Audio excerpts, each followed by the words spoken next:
Hello friends, now we will discuss about components in AngularJS. As per the definition, components are the most basic UI building block of an Angular app, which form a tree of Angular components. These components are subset of directives. Unlike directives, components always have a template and only one component can be instantiated for an element in a template. So let's see in a simple example in Angular component. As definition says, components are building blocks of .NET framework. So it has a tree structure. You have base component, child component, child component. So and one more advantage of components is we can divide our projects into multiple submodules using components. That is one of the another advantages about components. And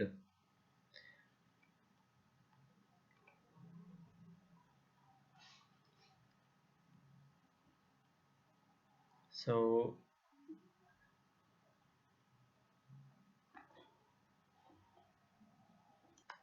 and I would like to mention about what are the difference between components and directives. In short note, a component is a directive with a template. So directive with a template. So some major differences are mentioned. To register a component, we use @component metadata annotation. So that's we know. And directive, to register a directive, we use @directive metadata annotation. And the components are typically used to create UI widgets. So basically, that's one of the advantage. You uh, want to create something with UI, we have to go for component.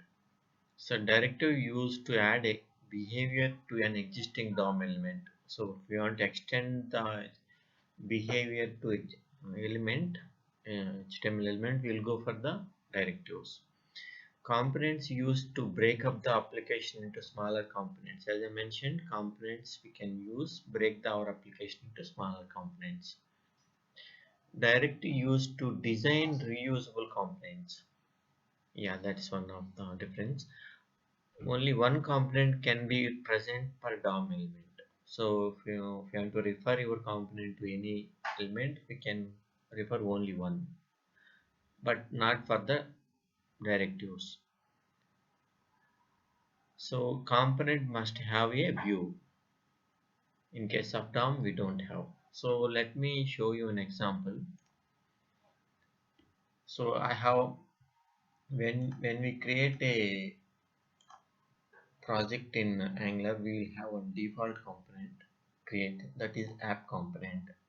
If you see as this is the component structure, and it should be inherit import from the core, and the component is the API, and it is the declaration here @component. Here you need to pass all options. So selector, name of the component, template URL.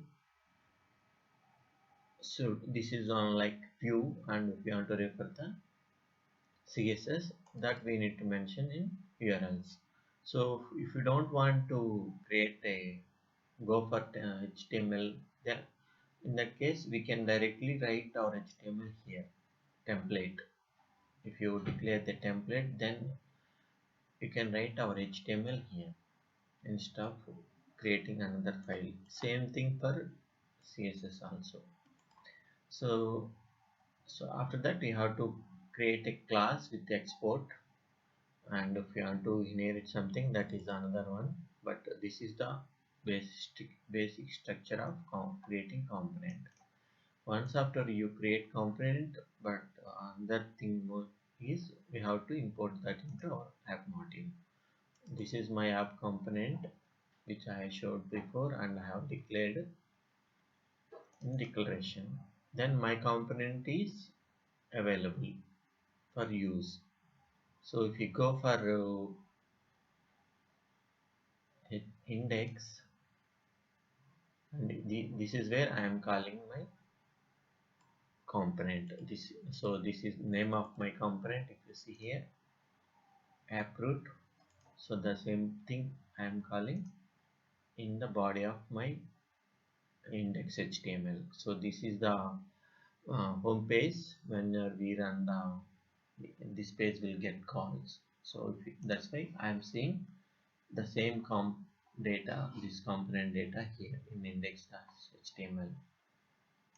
So this is the one we are saying into the. So let me write one pass one data from my component to HTML. Let me create one property title. So that should be string, and let pass some value. Hello, welcome to channel layout.